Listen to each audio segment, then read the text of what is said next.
오늘은 교회력으로도 성령 감림절 대체 주일이기도 하지만 또 특별히 맥주 감사 주일로 우리가 지켜드리고 있습니다.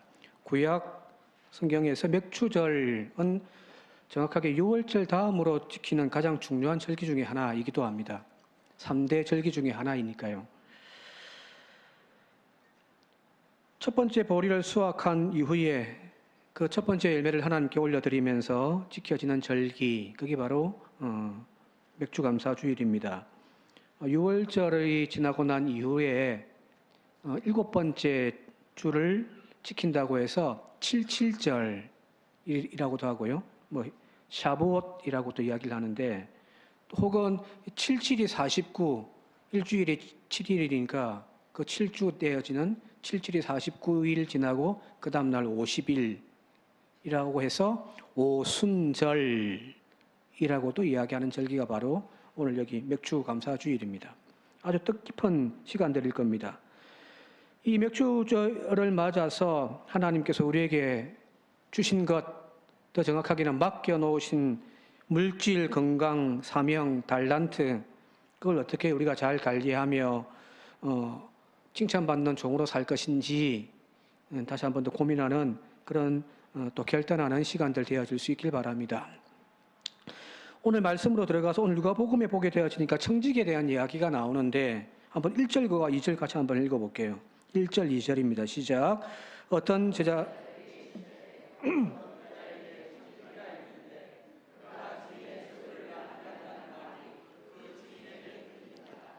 주인이 그를 불러 이르되 내가 네게 대하여 들은 이 말이 어찌 됨이냐? 네가 보던 일을 셈하라. 청지기 직무를 계속하지 못하리라 하니. 여기 어떤 큰 부잣집 주인이 자신의 집안 일을 맡겨 놓은 청지기가 하나 있는데, 그가 그 주인의 집안의 재산을 낭비하고 있다라고 하는 그런 소문을 듣게 되어집니다. 그래서 그 사실을 확인을 하고 이 청지기를 불러가지고 너 이제 해고야 라고 통보를 하는 내용입니다. 오늘 본문의 배경을 통해서 우리가 먼저 잊지 않아야 할 첫 번째가 무엇이냐면 따라합시다. 우리는 하나님의 청지기이다. 저와 여러분들은 하나님의 청지기입니다. 주인이 청지기에게 자신의 소유를 맡긴 것처럼 하나님께서는 하나님의 그 모든 것들을 우리에게 맡기셔서 우리로 하여금 관리케 하셨다는 겁니다. 자, 여기에서 이 청지기란 말을 우리가 좀 고민해 봐야 되는데, 신약 성경에서 보통 우리가 이제 사용하는 종, 하인, 그런 뜻을 가지고 있는 단어는 따로 있습니다. 둘로스라고 하는 헬라어가 따로 있습니다. 그래서 여러분 잘 아시는 대로 바울이 여러 서신들 가장 첫 번째 인사말에 예수 그리스도의 종된 나 바울은 하면서 예수님의 종을 표현할 때에 이 둘로스라는 단어를 사용합니다. 이 둘로스라는 단어는 여러분들 잘 알고 있는 그런 뜻이에요. 그냥 자기의 개인의 어떤 권리, 자유 없이 주인에게 속박되어져 있어 주인에게 복종하며 사는 존재, 그게 바로 둘로스거든요. 노예 혹은 종으로서 주인의 소유물인 존재. 자, 그런데 오늘 여기 보게 되어지면은 여기 나와 있는 주인공인 이 청지기는 이 둘로스라는 단어가 아니에요. 청지기라는 단어는 오이코노모스라는 헬라어를 사용하고 있습니다. 오이코노모스.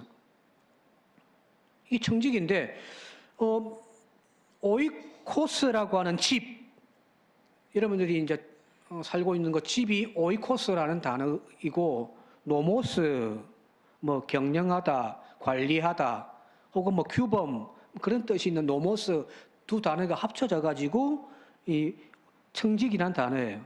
집에서 관리하는 자입니다. 이 오이코노모스가 나중에 영어에 뭐로 바뀌냐면은 여러분 잘 아시는 경제를 뜻하는 이코노미, 이 단어가 이 오이코노모스에서 나온 거예요. 집안 살림을 경영하는 거죠.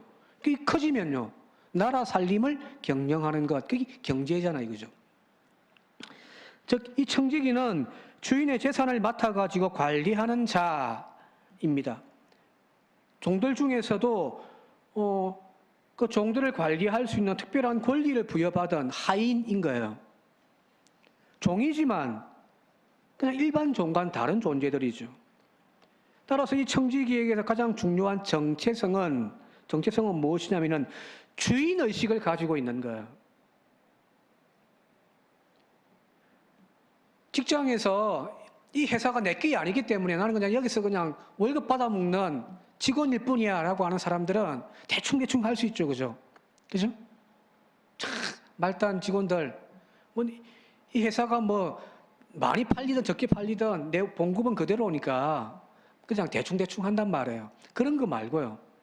관리자로서 주인의식을 가지고 있는 거예요. 마치 내 회사인 것처럼, 마치 내 교회인 것처럼, 종이지만 이것이 마치 내 재산인 것처럼 그렇게 주인의식을 가지고 살아가는 것이 첫 번째고요. 두 번째는요. 주인의식을 가지고 그 집을 관리하지만 분명한 것은 뭐예요? 그 모든 재물이 그가 관리하는 그 모든 것들이 자기 거예요? 자기 것이 아니에요? 자기 것이 아닌 거예요. 이것이 청지기의 정체성입니다. 주인의식을 가지고 이 집안을 잘 관리합니다. 그러나 이것은 내게 아닌 거예요. 여러 종들 중에서도 청지기는 자의적인 판단에 의해서 수하의 모든 종들을 다 통제하고 또 주인의 재산을 관리할 특권을 가지고 있습니다. 그래서 마치 자기 자신의 것처럼 관리하는 거예요. 그죠? 그냥 참 말단 직원처럼 이 회사가 망하든 말든 나는 그냥 봉급만 받으면 된다. 그런 마음이 아니란 거예요. 그러나 분명한 것은 그 모든 재산의 소유권은 내 것이 아닌 것을 분명하게 아는 사람입니다. 자, 그런데 오늘 여기 본문에 나와 있는 이 청지기는 이 정체성을 잃어버린 거예요. 주인의 집안일, 재산을 관리하면서 주인의식을 가지는 것은 맞는데 그걸 넘어서 버린 거예요. 마치 이것이 자기 것인 양 착각을 해버린 겁니다.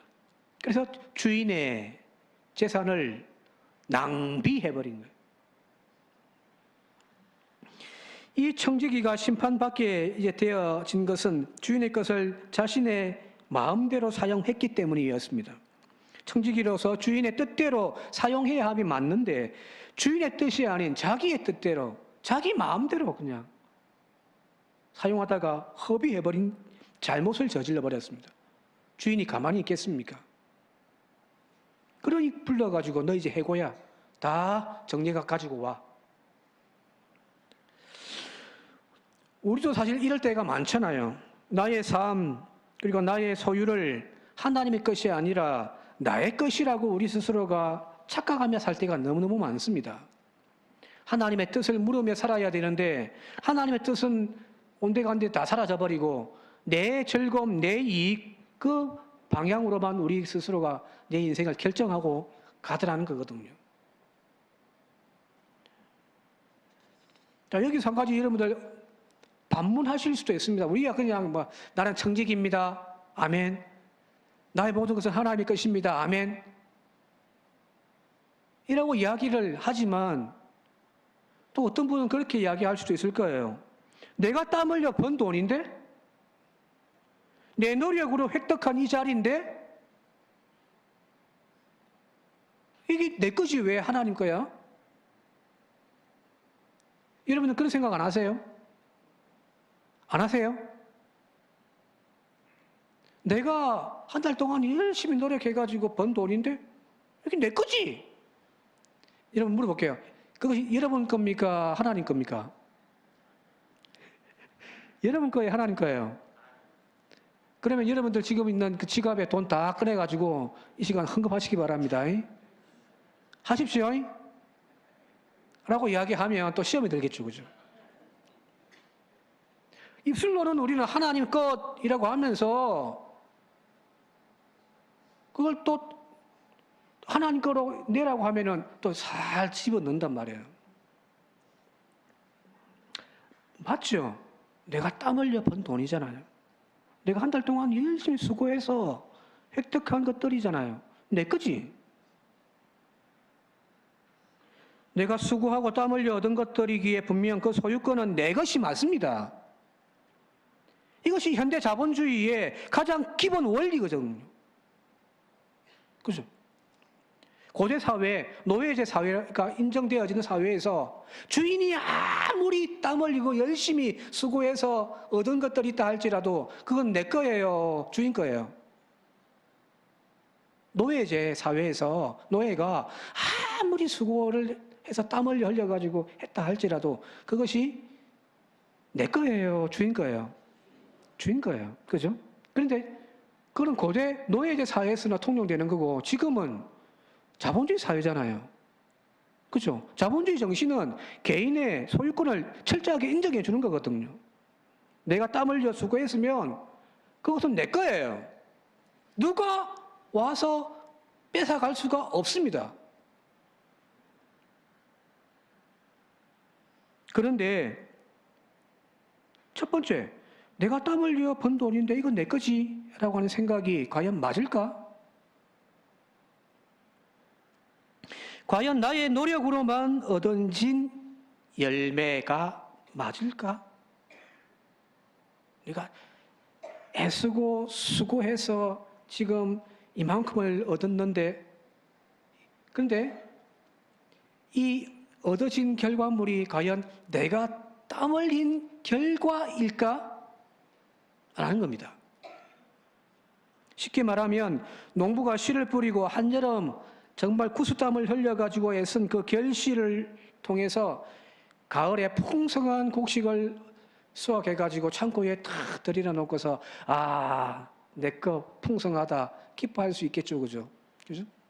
자, 그런데 농부는 그 알곡이 온전히 자신의 노력과 수고의 결실이라고 생각하는 농부는 단 한 사람도 없습니다. 농사를 지어본 분들은 아실 거예요. 농촌에서 9년 목회하면서 자주 들었던 말 중에 바로 그런 말이에요. 하늘이 도와주었다라는 거예요. 하늘이 비를 내려주었고 뜨거운 태양이 곡식을 연글게 했고 큰 자연재해가 없어서 이렇게 풍년을 이루었으니 감사하다고 하면서 농부들은 수확하고 난 다음에는 반드시 감사제를 드립니다. 분명히 내가 1년 동안 땀 흘리고 수고하고 애써서 얻은 결실물이기는 맞지만 그러나 거기에 오롯이 모든 것이 나의 노력으로만 되어진 것이 아니다라는 거예요.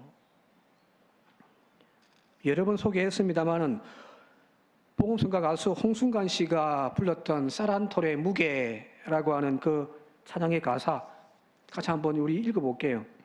하얀 글자로 한번 같이 읽어볼게요. 시작. 쌀 한 톨의 무게는 얼마나 될까? 내 손바닥 위에 올려놓고 무게를 잰다.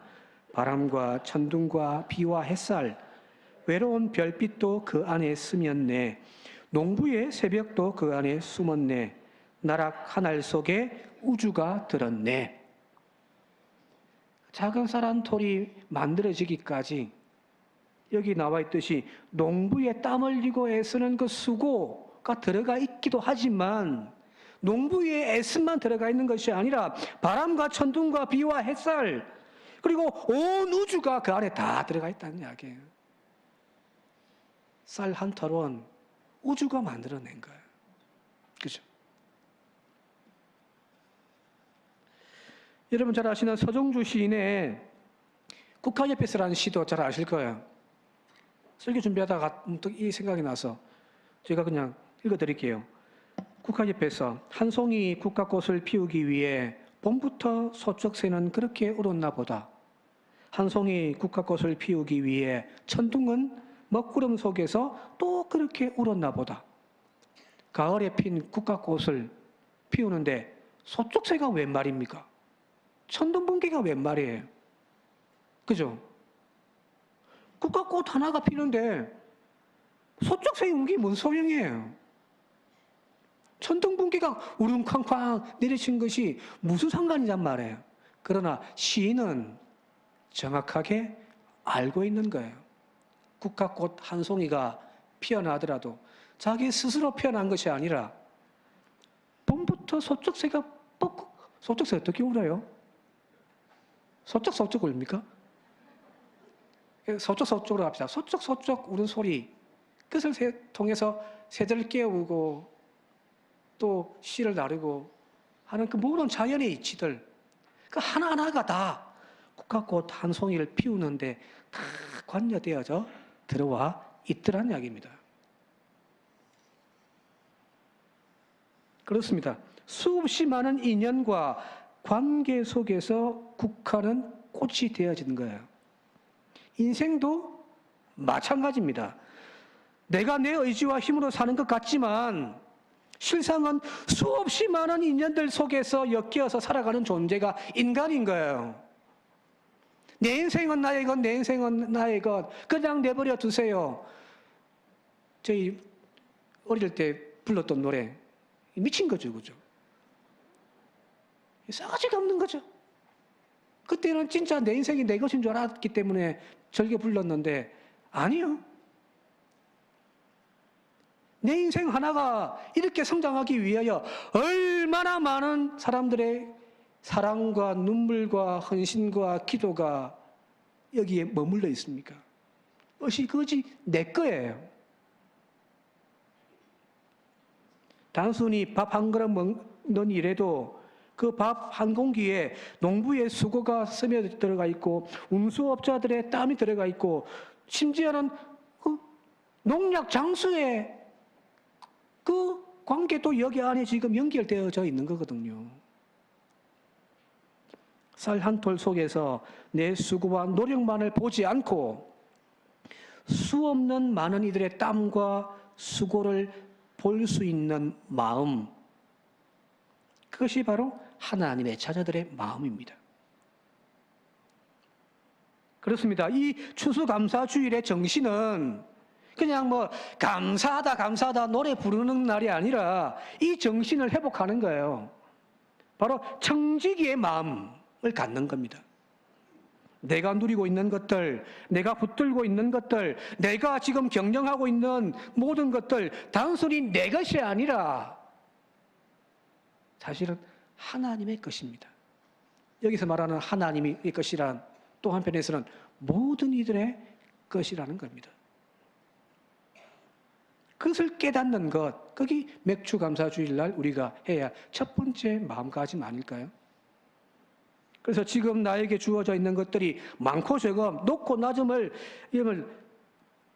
상관하지 말고 셀 수 없이 많은 헌신과 수고, 사랑, 하나님의 은혜가 오늘 내 안에 머물고 있음에 감사할 줄 아는 저와 여러분들이 되시길 바랍니다. 그래서 청지기입니다. 두 번째, 본문으로 또 들어가게요. 여기 본문에 보게 되어지니까 이 청지기는 마치 자신의 재산처럼 주인의 재산을 막 낭비해 버렸습니다. 주인에게 손해를 끼친 거죠. 이 소문을 듣게 되어진 이 주인은 청지기를 불러가지고 계산을 해보고 너 이제 해고야 라고 쫓아내버린 거거든요. 자, 이제 뭘 해서 먹고 살지에 대한 고민이 이 청지기에게 생긴 거예요. 그러다가 문득 장꾀를 부립니다. 그래서 지금까지 주인의 재산을 관리하면서 사람들에게 빚을 주었을 때 그 사람 한 사람 한 사람 집안을 찾아가가지고 자, 우리 주인과 맺었던 계약서 가지고 와봐. 차용증이겠죠, 그죠? 거기에 얼마라고 적혀 있습니까? 예, 보리 100석입니다. 지우시고 50석으로 적으시오. 라고 한 거예요. 또 다른 집에 가가지고 똑같이 얼마나 적혀 있습니까? 하면 또 반땡 해서 또 고쳐 적는 거예요. 자, 이 청지기의 행동이 여러분들 보실 때에 바람직합니까? 불의합니까? 옳아요? 불의해요? 불의하죠. 왜? 주인의 지금 재산을 축내고 있는 거니까. 지 것도 아니면서. 주인의 재산을 지금 빚을 반으로 지금 삭감해버리고 있는 거잖아요. 분명히 배임죄나 횡령죄가 될 수가 있습니다.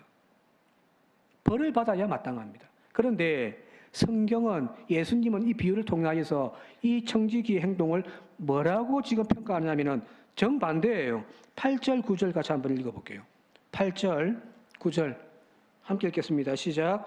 주인이 이 옳지 않은 청지기가 일을 지혜 있게 하였으므로 칭찬하였으니 이 세대의 아들들이 자기 세대에 있어서는 빚의 아들들보다 더 지혜로움이니라. 9절. 내가 너희에게 말하노니 불의의 재물로 친구를 사귀라. 그리하면 그 재물이 없어질 때에 그들이 너희를 영주할 처소로 영접하리라. 이 9절 이야기는 아마 이 지금 불의한 청지기가 의도했던 바죠. 빚 다 탕감해주고 나중에 이제 해고되어서 쫓겨나면은 이 사람들이 은혜를 입었으니 나를 채용해 주겠지 라고 하는 그 이야기예요. 그런데 그 앞서서 8절에 이 옳지 않은 청지기, 그죠? 불의한 청지기죠. 그런데 그 하는 일이 지혜롭고 그래서 칭찬을 받았대요. 도무지 이해되지 않는 평가입니다. 빚을 탕감하여서 주인의 재산에 손해를 입혔는데 분명히 배임죄고 횡령죄로 처벌받아야 마땅한데 오히려 이 청지기를 지혜롭다라고 이야기를 해주고 칭찬까지 해주고 있네요. 성경 본문이 사실은 이 본문이 이래서 어렵습니다.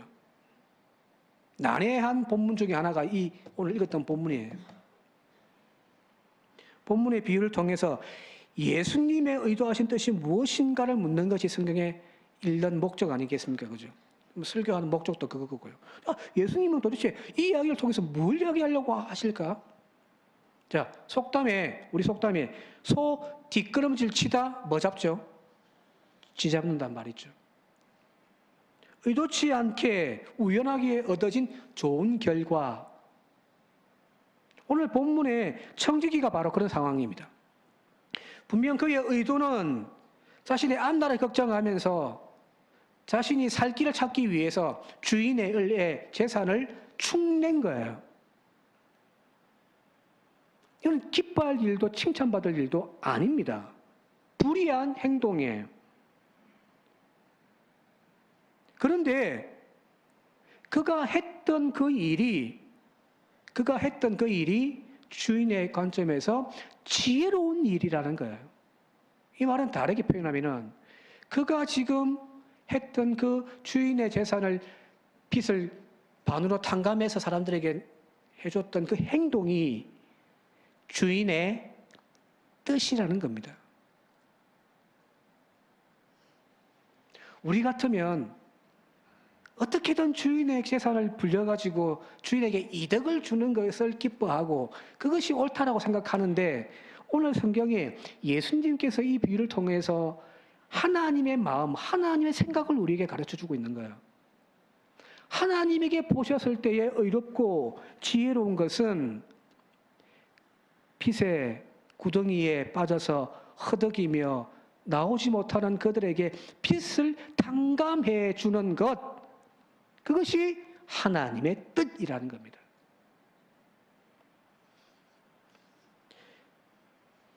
즉 나의 이익이 아니라 누군가의 살 길을 찾아주도록 하는 행동, 그게 하나님의 뜻이라는 거예요. 이 의도가 더 정확하게 분명하게 알 수 있는 것이 뭐냐면 바로 이 비유의 이야기, 이어서 나오는 또 다른 비유의 이야기가 오늘 읽었던 16장에 보면 나와 있습니다. 여러분 잘 아시는 부자와 거지 나사로의 비유의 이야기입니다. 여기 보면은 같이 한번 읽어볼게요. 16절부터 21절까지 함께 읽겠습니다. 시작. 한 부자가 있어 자색 옷과 곤 베옷을 입고 날마다 호화롭게 즐기더라. 그런데 나사로라 이름하는 한 거지가 헌데투성이로 그의 대문 앞에 버려진 채 그 부자의 상에서 떨어지는 것으로 배불리려 하매 심지어 개들이 와서 그 헌데를 핥더라는 겁니다. 자, 이 지금 이야기는 앞에 비유의 이야기와 함께 지금 같이 나와 있는 거예요. 부자는 지금 자신의 부유함을 만족하면서 막 자랑합니다. 그래서 날마다 호화스러운 잔치를 벌려가지고 자신의 인생을 즐기는데 지금 바쁩니다. 그런데 바로 이 부잣집 대문 앞에는 몸에 상처투성이가 되어진 버려진 거지가 한 명 있는데 나사로란 사람이에요. 아무도 그를 챙겨주지 않습니다. 그러니까 버려진 채라는 거죠.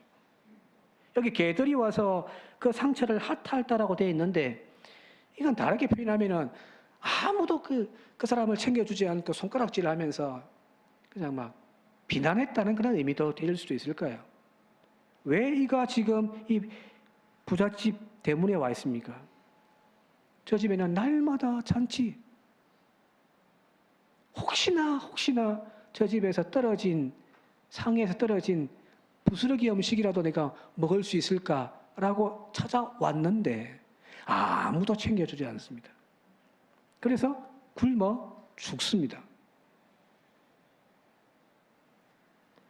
그 뒤에 결말은 여러분 잘 아시는 대로 이 거지 나사로는 죽어서 어디로 가냐면 아브라함 품으로, 우리로 표현하면 천국에 가서 하나님 품에서 안식을 누리고 있는데 이 구두쇠 부자는 죽어서 어디로 갑니까? 음부로 떨어져 불구덩이 속에서 날마다 고통을 당하더라는 거거든요. 이 두 비유, 오늘 읽었던 옳지 않은 청지기 비유의 이야기와 이 부자와 나사로의 이야기는 서로 다른 이야기가 아니에요. 같은 주제를 담고 있습니다. 두 번째 비유를 통해서 이 첫 번째 비유에 등장하는 불의한 이 청지기 행동이 왜 칭찬받았는지를 이제 알 수가 있단 말이에요. 세상은 끊임없이 나를 위해 살라고 합니다. 그것이 성공의 척도라고 합니다. 내가 얼마나 많이 쌓아두고 있는지, 얼마나 좋은 집에 살고 얼마나 많은 재산을 가지고 있는지를 나의 행복으로 그 사람의 가치로 판단하고 있단 말이에요. 그죠? 그런데 성경은 그렇게 이야기하지 않습니다. 오히려 나가 아니라 타자를 향하여 얼마나 나누어 주며 살았는가를 성경은 우리에게 칭찬의 기준으로 삼고 있다고 말씀하고 있는 거예요. 즉, 제 집에 쌓아둔 금은보화 넘치는 창고를 자랑하는 것보다 저 대문 밖에 굶어 죽어가고 상처 입은 사람들에 대한 연민과 배려, 핏에 허덕이다가 도저히 헤어나지 못하여 목숨 끓는 그들이 없는지를 살피며 자신의 재산을 탕감해 줄지라도 핏을 털어내어 주는 그 행위, 그것이 하나님의 마음이라는 겁니다. 누가복음은 이런 이야기의 천지예요. 다른 복음서에 누가복음에만 있는 이야기들이에요. 오늘 읽었던 본문이. 그리고 또 한 가지, 잘 아신 대로 선한 사마리아인의 비유도 누가복음에만 있거든요. 인간이란 홀로 서서 존재하는 그런 존재가 아니라는 겁니다. 하나님이 아담을 보시고 독처함이 선하지 않다라고 말씀을 하시는데 그때 말하는 독처함이 선하지 않는 이유는 뭔가요? 홍기가 다 찼는데 아직 시집 안 가는 거, 그게 나쁘다는 이야기가 아니에요.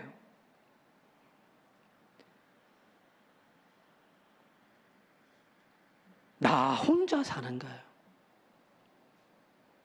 나밖에 모르는 거예요. 이건 내 거라고 움켜쥐는 손이에요. 인간이란 기본적으로 앞서도 이야기했습니다마는 또 창세기에서 이야기하고 있듯이 인간이란 기본적으로 홀로 서는 존재가 아니라 서로 연결되어지고 연대하여 함께 사는 존재, 그게 하나님이 창조한 인간의 원칙인데, 세상은 너 죽고 나 살자를 이야기하고 있지만 성경은 아니에요. 너 살려, 나도 살겠다라는 겁니다. 바로 이 청지기가 의도하지 않고 뒷걸음질 치다가 쥐잡은 격이든 칭찬받는 이유가 바로 여기 있습니다. 오늘 맥주감사주일 우리가 누리고 있고 나에게 주신 은혜를 감사하는 것으로만 끝나지 말고, 여러분들 주신 그것, 나는 청지기니 하나님의 뜻에 맞게 아름답게 지혜롭게 잘 사용하여 또 칭찬받고 또 더 큰 사명을 부여받는 성도와 교회 되시기를 이 시간 주님의 이름으로 축원드립니다. 함께 기도드리겠습니다.